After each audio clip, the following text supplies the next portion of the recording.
स्वागत है आप सभी का आपके अपने चैनल पे। आज का जो हमारा टॉपिक है समास। आज हम समास के बारे में विस्तृत रूप से जानकारी प्राप्त करेंगे।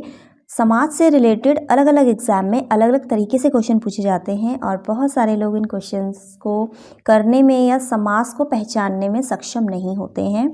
तो आज की इस वीडियो को देखने के बाद इस वीडियो में आपको इतनी आसान ट्रिक बताई जाएगी समास को पहचानने की कि आने वाले एग्जाम्स में आपका समास से रिलेटेड कोई भी क्वेश्चन गलत नहीं होगा। आप समास को पहचानने में सक्षम हो पाएंगे। तो चलिए शुरू करते हैं अपना टॉपिक समास की परिभाषा के साथ। समास का अर्थ है संक्षेप करना। अब संक्षेप का अर्थ क्या होता है? संक्षेप का अर्थ होता है कम से कम शब्दों में ज़्यादा से ज़्यादा बात को कह देना। ये संक्षेप का अर्थ होता है। समास का प्रयोग दो शब्दों को जोड़ने के लिए किया जाता है। दो शब्दों के मेल को समास कहते हैं। समास कितने शब्दों से मिलकर बना होता है? दो शब्दों से मिलकर बना होता है और दो शब्दों के मेल को समास कहा जाता है।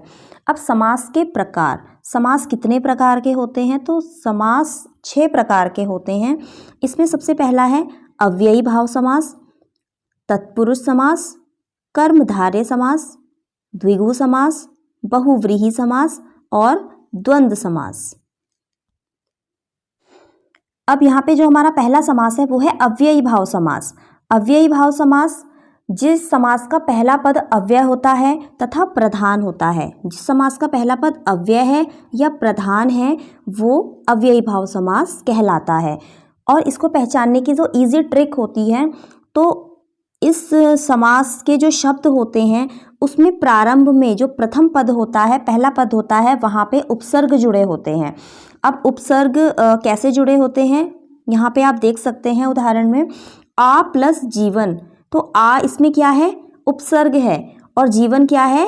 एक दूसरा पद है, दूसरा शब्द इसमें जुड़ा हुआ है, तो इनको मिला के बन गया है आजीवन। अगला है प्रति। तो यहाँ पे जो उपसर्ग है वो प्रति है, प्रति के साथ दिन को जोड़ दिया गया है तो एक अलग शब्द बन गया है प्रतिदिन। अगला है हमारा बेरहम, यानी बे यहाँ पे उपसर्ग है और रहम को जोड़ के बन गया है बेरहम। इसके बाद अगला उदाहरण हमारा है प्रति प्लस पल। तो प्रति यहाँ पे उपसर्ग है, अव्यय है और उसके साथ पल को जोड़ दिया है तो हमारा बन गया है प्रतिपल। तो अव्ययी भाव समास को पहचानने की जो आसान ट्रिक है वो ये है कि इसमें उपसर्ग जुड़े होते हैं। इसमें जो प्रथम पद होता है वो अव्यय होता है और इसकी मदद से हम अव्ययी भाव समास को आसानी से पहचान सकते हैं। तो अब आगे बढ़ते हैं तत्पुरुष समास की तरफ। तो तत्पुरुष समास क्या होता है? इस समास को विग्रह करने पर कारक चिन्हों का लोप हो जाता है। तो इसको पहचानने की जो तत्पुरुष समास है इसको पहचानने की जो आसान ट्रिक होती है, इसमें क्या होता है कि कारक चिन्हों का लोप होता है। और हमारे कारक चिन्ह कौन से होते हैं? का, की, के, को, के लिए। तो इन शब्दों का, इन कारक चिन्हों का लोप हो जाता है तत्पुरुष समास में। आइए उदाहरण के द्वारा इसको समझते हैं। तो पहला है हमारा उदाहरण यज्ञशाला। तो यज्ञशाला का अर्थ होता है यज्ञ के लिए शाला। तो यहाँ पे जो के लिए हमारा कारक चिन्ह है वो यहाँ पे हट जाता है। इसका हमने अगर विग्रह कर दिया तो यहाँ पे एक के लिए को हटा के यज्ञशाला सिर्फ एक ही शब्द यहाँ पे बन जाएगा, के लिए यहाँ पे बीच में नहीं आएगा। मूर्तिकार, मूर्ति को बनाने वाला। मूर्तिकार कौन होता है? मूर्ति को बनाने वाला। तो यहाँ पे को जो कारक चिन्ह है उसका लोप हो रहा है। यहाँ पे जो शब्द है मूर्तिकार प्रयोग हो रहा है मूर्ति बनाने वाले के लिए। कालजयी, काल को जीतने वाला। यहाँ पे एक शब्द बन गया है कालजयी। मनचाहा यानी मन से चाहा। तो यहाँ पे से कारक चिन्ह का लोप हो रहा है। शिवालय, शिव का आलय, जहाँ पे शिव निवास करते हैं। तो यहाँ पे भी का जो कारक चिन्ह है उसका लोप होके एक शब्द बन गया है शिवालय। तो जो तत्पुरुष समास है उसको पहचानने की इजी ट्रिक क्या है कि यहाँ पे जो कारक चिन्ह होते हैं हमारे उनका लोप हो जाता है। तो इसके उदाहरण ये सब यहाँ पे हैं, यज्ञशाला, यज्ञ के लिए शाला, मूर्तिकार, कालजयी, मनचाहा, शिवालय यानी शिव का।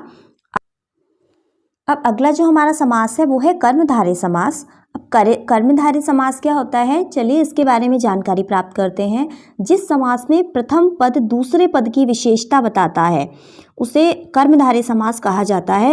इन समासों के बीच में उपमा और उपमेय का संबंध होता है, विशेषण और विशेष्य का संबंध होता है, वहाँ पे कर्मधारय समास होता है। अब कर्मधारय समास को पहचानने की इजी ट्रिक क्या है, इसमें एक तो विशेषण शब्द होते हैं और इनको अलग अलग करने पर है जो या के समान शब्दों का प्रयोग किया जाता है। इसमें विशेषण शब्द का प्रयोग होता है। इसमें जो पहला पद होता है वो विशेषण होता है और इसको अगर हम अलग अलग करते हैं तो वहाँ पे है जो या के समान शब्द बीच में आते हैं। तो इससे हम कर्मधारय समास की पहचान आसानी से कर सकते हैं। इसके उदाहरण समझते हैं। पहला उदाहरण है महापुरुष, यानी महान है जो पुरुष। यहाँ पे है जो शब्द अगर इसको अलग अलग करने पे बीच में है जो या के समान शब्दों का प्रयोग हो रहा है जो या के समान शब्द बीच में आ रहे हैं, तो वहाँ पे इस समास का प्रयोग है। आप इस समास को आसानी से पहचान सकते हैं, कर्मधारय समास को। अगला है प्रधानाध्यापक। प्रधान है जो अध्यापक। महारत्न, महान है जो रत्न। चरण कमल, कमल के समान चरण। अब यहाँ पे के समान शब्द आ रहा है तो इसका मतलब यहाँ पे कर्मधारय समास है। मृगनयन, मृग के समान नयन। अब अगला जो हमारा समास है वो है द्विगु समास। अब जैसा कि आप इसके नाम से ही समझ सकते हैं, जिस संख्या में प्रथम पद संख्यावाचक होता है, जिस समास में प्रथम पद संख्यावाचक होता है वहाँ पे द्विगु समास होता है। इसको पहचानने की सबसे जो इजी ट्रिक होती है कि इसमें संख्या आती है, तो ये जो है सबसे आसान, सबसे सरल समास होता है समझने के लिए, जिसमें कि किसी भी वर्ड में, किसी भी शब्द में अगर संख्या आ रही है बीच में तो वो जो शब्द है वो द्विगु समास होता है। इसके उदाहरण देख लेते हैं।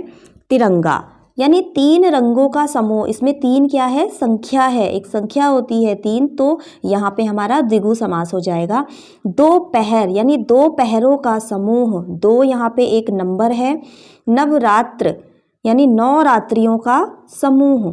चौराहा, 4 राहों का समूह। तो यहाँ पे जो प्रथम पद है वो संख्यावाचक है इन सब में, तो यहाँ पे द्विगु समास हो जाएगा। अब अगला हमारा आता है द्वंद्व समास। द्वंद्व समास किसे कहेंगे, यदि दोनों पदों के बीच योजक चिन्ह लगा हो और विग्रह करने पर और या एवं आए। दोनों पदों के बीच में क्या लगा होता है, योजक चिन्ह। योजक चिन्ह क्या होता है ये आप यहाँ पे देख सकते हैं। तो दोनों पदों के बीच में योजक चिन्ह अगर आए और उनको अलग अलग करने पर और एवं या एवं आए और दोनों शब्द एक दूसरे के उल्टे होते हैं, दोनों शब्द एक दूसरे के विलोम होते हैं यहाँ पे, तो उसको पहचानने की ये कुछ इजी ट्रिक हैं। जैसे माता और पिता, मतलब माता पिता, इसके बीच में योजक चिन्ह है और अगर हम इन शब्दों को अलग अलग करेंगे तो माता और पिता, तो और जो शब्द है उसका यहाँ पे लोप हो जाता है।